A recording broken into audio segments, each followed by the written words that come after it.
Hey guys, it's Brandon, aka B.Rich Beauty, aka your beauty best friend, and today's tea is hot. I got your COVID-related news. Michelle Obama stunned at the Democratic National Convention. Child Ellen can't catch a break, and a Lil Kim getting an OnlyFans page. Let's talk about it. Let's go.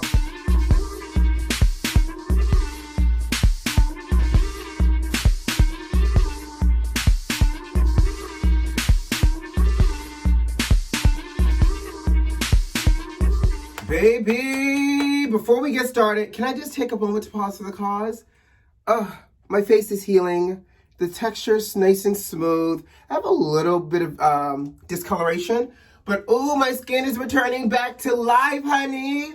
And it's all because of this. Child, I'm almost out. So let's just jump right in. So Married to Medicine star TOYA Bush Harris is coming under fire, honey. She posted a picture of her two adorable kids in the hallway of the school with their mask on. And baby, child, the comments are lighting her up. One person said, with all the money you have, TOYA, why aren't these kids being homeschooled? And TOYA was, I love when a good celebrity claps back on social media. She said, don't worry about me and mine, boo-boo. I am here for it. I think oftentimes people get real bold online, thinking they can say whatever they want to a celebrity, and that the celebrity not gonna say anything. I am here for it. She's just a be enough celebrity that allows her to clap back, honey. Now, can we just talk about the Democratic National Convention? So y'all know I didn't watch all of it, right? But I will say, I got a chance to see Michelle Obama's speech. I mean, how could you not, see it? I had to go to YouTube and watch it. But, oh my God. So can we just talk about the hair? That hair was laid. Can we talk about the makeup? That makeup was touched by an angel. Can we talk about the fact that they stuck her in a chocolate number? I don't know how I felt about it being crisscrossed right here. It made it look real weird for her to be seated. But I'm gonna tell you something. That black excellence that is Michelle Obama, I feel like I heard from a future president. She's not even running for president or office, but the way she commands that stage, honey, the way she commanded that speech was life.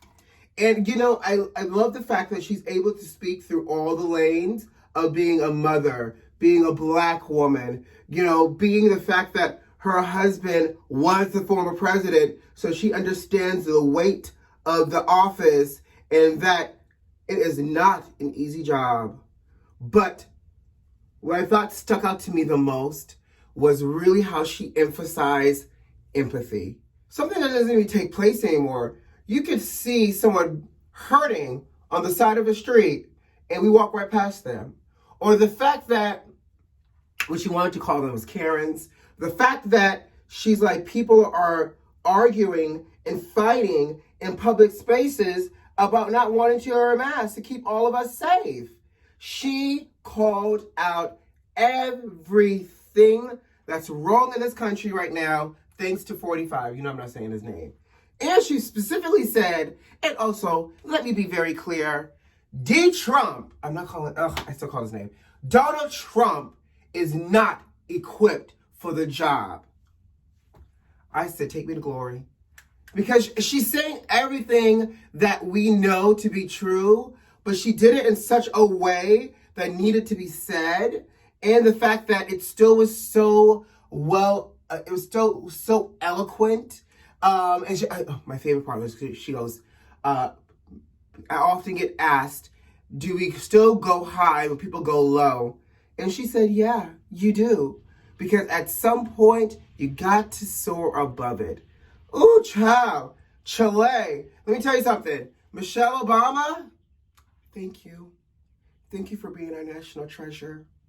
Can we get her face on the side of Mount Rushmore or something? How do we memorialize Michelle Obama while she's living? How do we not memorialize? How do we celebrate Michelle Obama while she's living? What's next?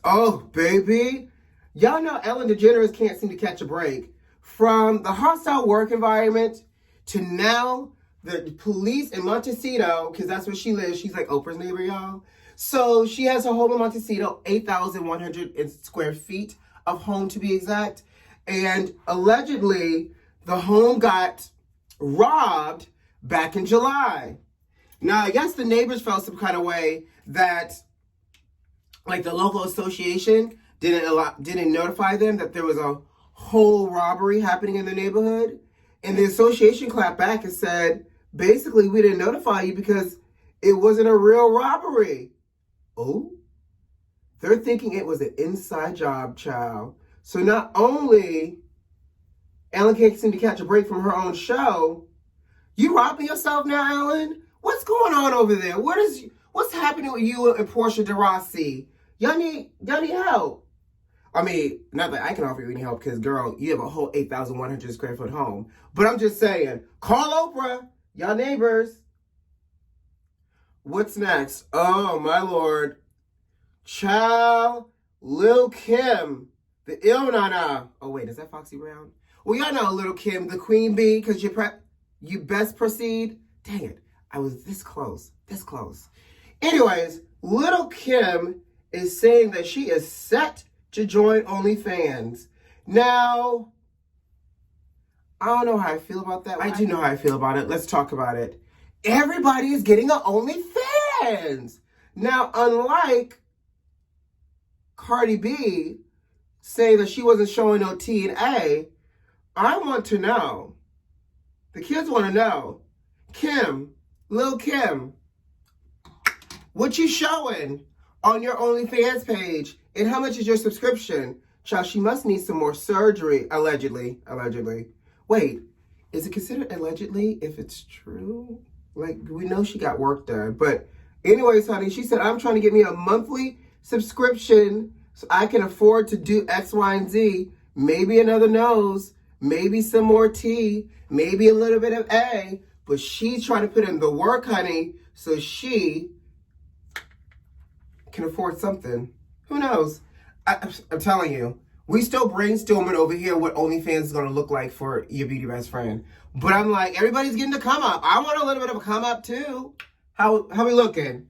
You know, a little concealer. You know, I got my bronzy color happening, so I'm using a little concealer all over. You know, a little contour, a little brow, a little mascara for the kids. Oh, child, before I get out of here, I think this is worth celebrating. The Washington football team, you know, the one that changed their name from the Redskins to now I just think Washington football team, they've just hired a new president for the team. His name is Jason Wright. Google him. A very handsome brother. But I'm celebrating it because there are a couple of firsts, right? One, he's the first black football president in the entire NFL.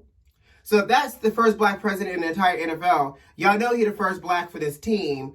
And on top of that, his little cute self is 38 years old. Congratulations, Jason Wright, for becoming the first black NFL president.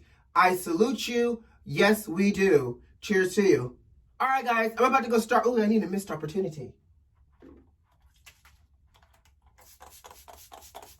Oh, yes. All right, guys, I'm about to go start my day. I hope you have a great day, and I will see you tomorrow. Take care. Bye.